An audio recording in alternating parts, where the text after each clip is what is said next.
Baik, Assalamualaikum warahmatullahi wabarakatuh. Adik-adik pejuang KSM Madrasah Ibtidaiyah untuk mata pelajaran IPA terintegrasi. Saya lanjutkan untuk bahas yang bagian ke-6 untuk latihan soal-soal KSM. Untuk bagian ke-6 ini saya lanjutkan dari soal ke-61. Dalam latihan soal ini ada pertanyaan, gambar di bawah adalah grafik hubungan antara gaya terhadap pertambahan panjang atau delta X dari sebuah pegas. Kita lihat gayanya nilainya adalah 25 Newton, kemudian delta X atau pertambahan panjangnya itu 5 cm. Besar usaha yang dibutuhkan untuk menyimpangkan pegas dari keadaan setimbang hingga menyimpang 5 cm adalah dalam mencari konstanta pegas itu kita menggunakan rumus F atau rumus gaya. Hukum Hooke menyatakan bahwa bila gaya tarik tidak melampaui batas elastis pegas, maka pertambahan panjang pegas berbanding lurus dengan gaya tariknya. Kita pakai rumus F sama dengan koefisien dikali koefisien pegas dikali pertambahan panjang pegas. Nah, kita di sini pakai rumus perbandingan koefisien karena di soal yang kedua dinyatakan bahwa besar usaha yang dibutuhkan untuk menyimpangkan pegas dari keadaan setimbang hingga menyimpang 4 cm adalah kita gunakan rumus perbandingan koefisien. Kita gunakan koefisien pegas untuk gaya pertama dengan koefisien pegas pada gaya kedua. Untuk koefisien pertama F1 per delta X, berarti kita menurunkan turunan dari ini mencari konstanta pegas ini, kita gunakan rumus ini turunannya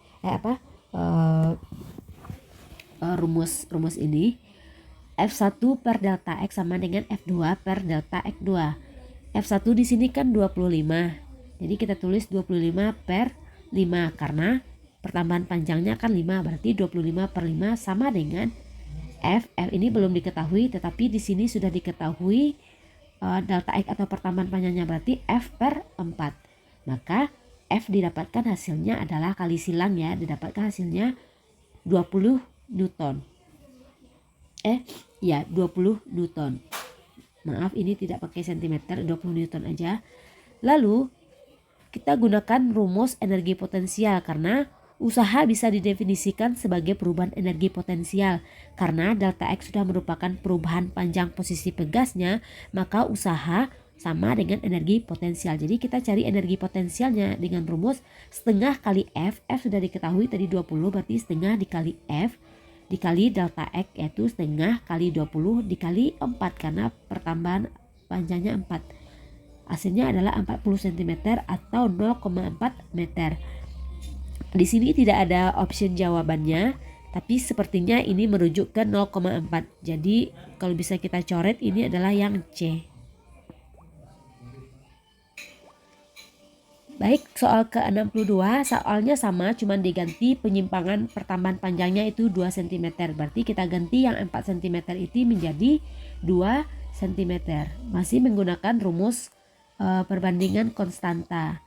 Hasil akhirnya adalah kita dapatkan F-nya karena tadi penyimpangannya ada 2, berarti 25 per 5 sama dengan F per 2. Berarti F-nya kita dapatkan 10 Newton. Maaf, ini sentimeternya tidak dipakai.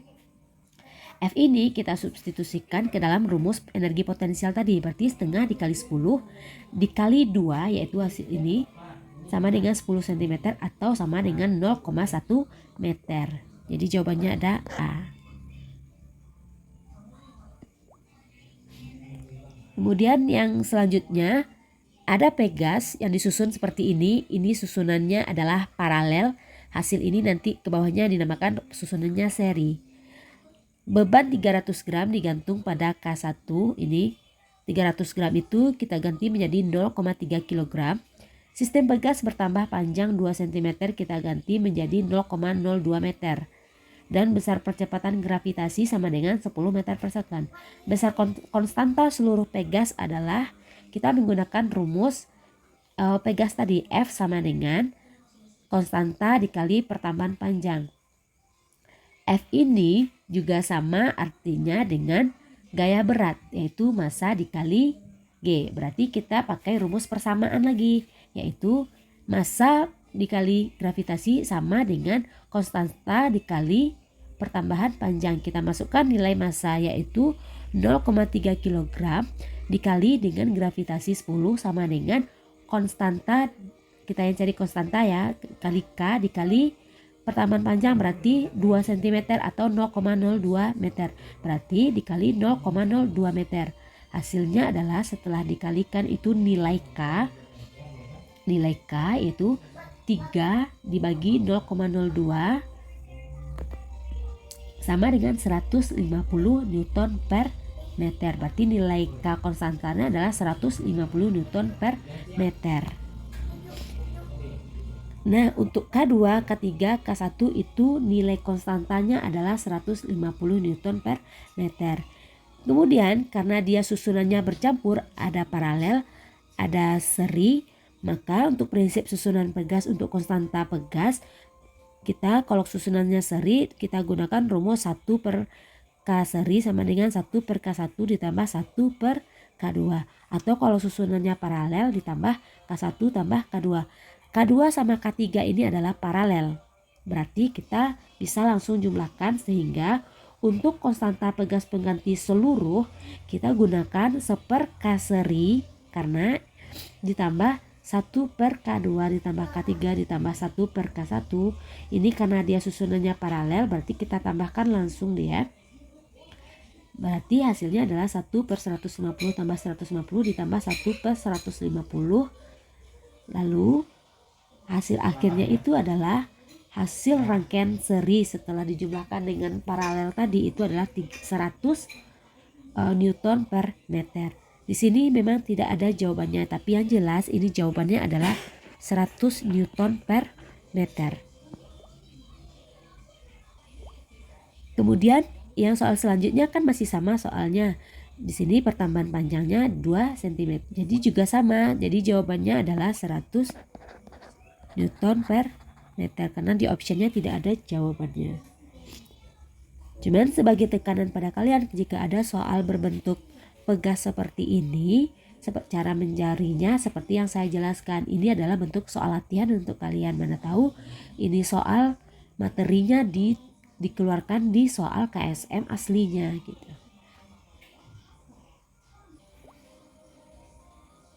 Kemudian soal selanjutnya, sebuah kolam renang dalamnya 5,4 meter. Berarti itu tinggi total, berarti 5,4 meter. Berisi penuh air dengan massa jenis rho 1 gram per cm yaitu 1 gram per cm atau 0,001 kg per meter kubik. Dan percepatan gravitasi adalah 10. Kemudian tekanan hidrostatiknya berapa jika dia berada di kedalaman 60 cm di atas dasar kolam renang. Berarti H kedua yaitu 60 cm atau 0,6 meter sehingga untuk tinggi selisihnya untuk mendapatkan tekanan hidrostatisnya kita kurangkan dari tinggi kolam renang sebenarnya dengan tinggi pada saat ditanyakan tekanan hidrostatisnya yaitu 5,4 dikurang 0,6 berarti 4,8. Itu nilai H-nya. Lalu kita gunakan rumus tekanan hidrostatis. Rumus tekanan hidrostatis yaitu P sama dengan rho dikali G dikali H dengan nilai rho yaitu 0,001 dikali dengan gravitasi G yaitu 10 dikali dengan nilai selisih tinggi tadi yaitu 4,8. Berarti 0,001 dikali 10 dikali 4,8 hasil akhirnya itu adalah 48 kPa karena ditanya dalam bentuk kilo Pascal. Berarti jawabannya adalah 48. Kemudian soal ke-66 jawabannya sama 48 karena apa? Kita lihat yang berbeda di sini adalah kan ketinggiannya. Coba kita cek ketinggiannya yang total adalah 5,2. Kemudian tinggi kolam renang pada saat tekanan hidrostatis ditanyakan itu kan 40 cm. Berarti kan 0,4 meter. 5,2 dikurang 0,4 kan tinggi airnya itu 4,8 berarti sama berarti kan. Berarti tidak perlu kita cari. Jawabannya juga langsung adalah 48 kilo Pascal. Soal selanjutnya Alam semesta termasuk planet diciptakan oleh Allah sesuai dengan firman-Nya. Allah menciptakan langit dan bumi serta segala yang ada di antara keduanya dalam 6 hari. Tentukan ayat Al-Quran tersebut serta planet yang diciptakan dengan suhu paling dingin. Suhu paling dingin itu adalah planet Merkurius karena dia paling jauh letaknya dari matahari. Ayat ini, terjemahan ini ada dalam surat Qaf ayat 38-nya. Suhu paling dingin itu adalah pada Neptunus karena Neptunus berada paling jauh dari matahari. Terjemahan ini ada pada surat Qaf ayat 38, jadi jawabannya D. Pun sama dengan soal 68, yang ditanya adalah suhu paling panas.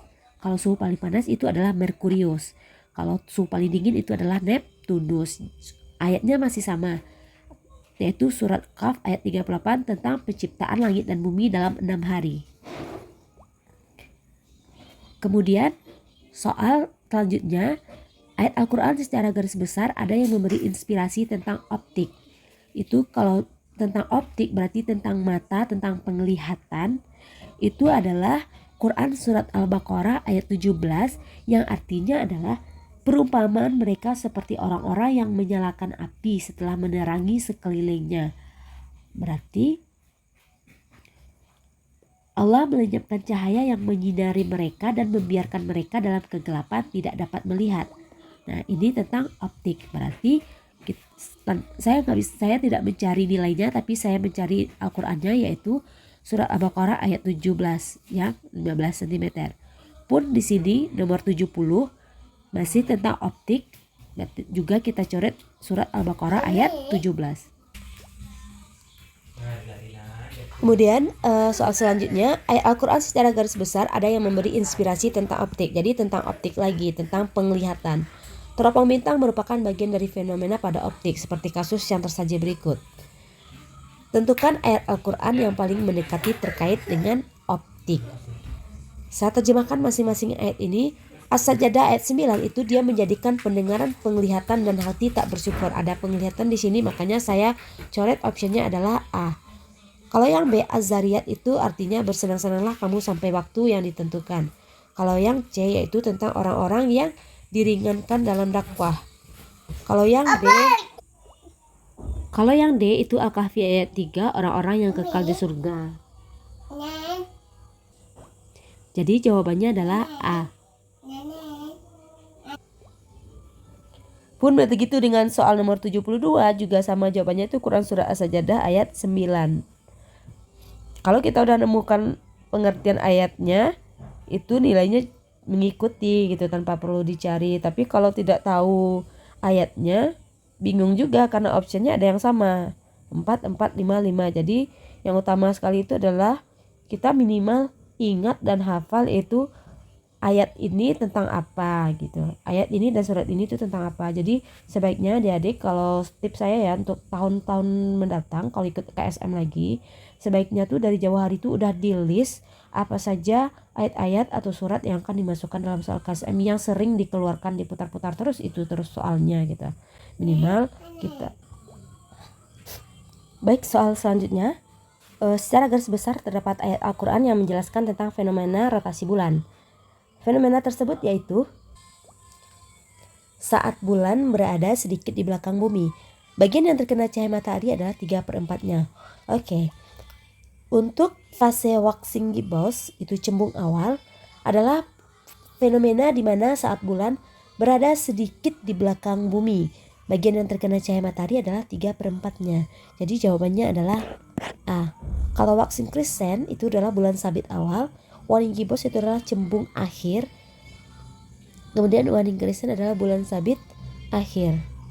Oke, soal selanjutnya masih sepertinya soalnya sama. Ini adalah soal KSM tahun lalu yang saya bahaskan.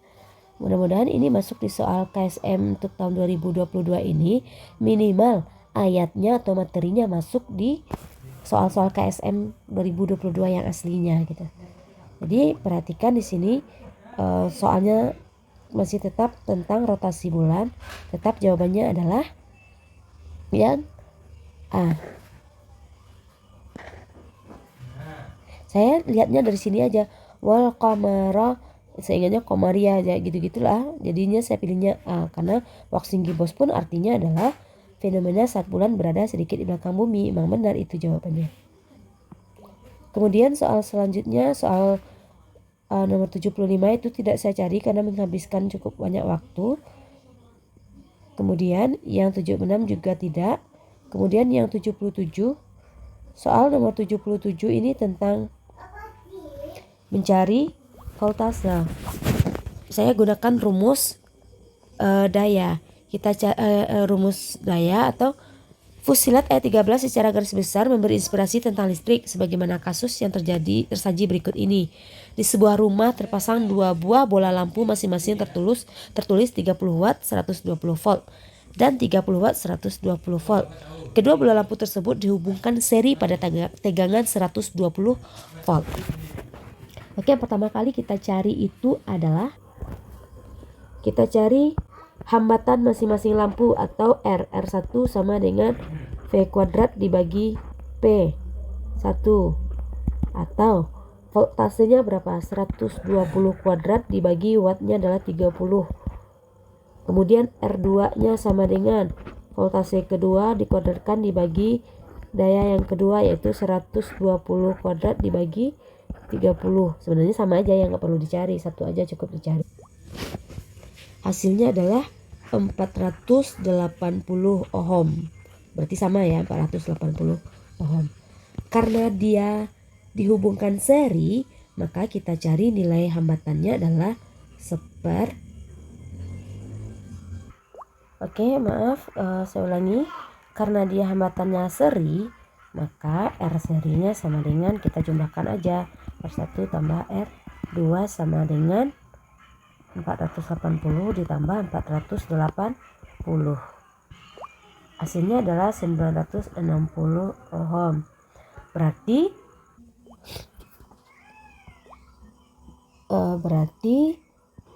P-nya, P total ya, daya totalnya sama dengan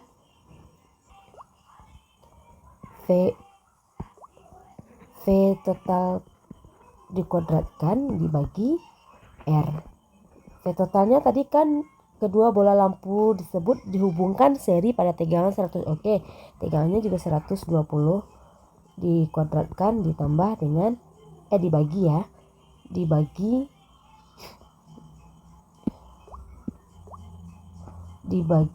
960 ohm. Hasilnya sama dengan 15 watt. Jadi isinya dari sini adalah 15. Oke, rumusnya cukup mudah ya. Kita ulangi lagi untuk soal ke-78 untuk memantapkannya. Masing-masing bola lampu kan tersusun seri dengan masing-masingnya 50 watt dan 120 volt. 50 watt dan 120 volt dihubungkan seri dengan tegangan 120 volt. Oke, jawabannya sama. Masing-masing kita cari dulu hambatan lampunya dengan rumus R sama dengan V kuadrat dibagi daya. 120 kuadrat dibagi 50 watt, hasilnya adalah 28 ohm. Berarti kalau dia seri, berarti dia kan sama, nilainya sama. Karena di soalnya juga dituliskan tegangannya 120 dengan wattnya 50 untuk lampu kedua. Berarti tidak perlu kita cari, itu sama-sama 288 ohm. Kemudian daya totalnya berapa? Itu yang ditanya. Berarti voltase kuadrat berarti 120 kuadrat, karena tegangan untuk kedua lampu adalah 120 di soal, dibagi dengan rangkaian seri. Rangkaian seri kan tadi dijumlahkan semua hambatannya, berarti 120 kuadrat dibagi dengan penjumlahan dari 288 tambah 288, hasilnya adalah 25 watt. Silakan, itu dia. Jadi 25 watt. Oke, untuk soal nomor 79 itu saya tidak mencarinya karena durasinya sudah terlalu panjang, tinggal 2 soal lagi. Mungkin sekian dari saya untuk pembahasan bagian ke-6 ini atas request adik-adik untuk sebagai soal latihan dalam mencari soal-soal rumus fisika. Saya doakan besok kalian semua dimudahkan di dalam ujian dan semoga kalian lulus mewakili kota dan kabupaten kalian masing-masing untuk menuju ke tahap provinsi. Sekian dari saya, jangan lupa terus dukung channel ini dengan klik tombol subscribe dan bunyikan tanda loncengnya. Silahkan kalian share juga. Sekian dari saya, assalamualaikum warahmatullahi wabarakatuh.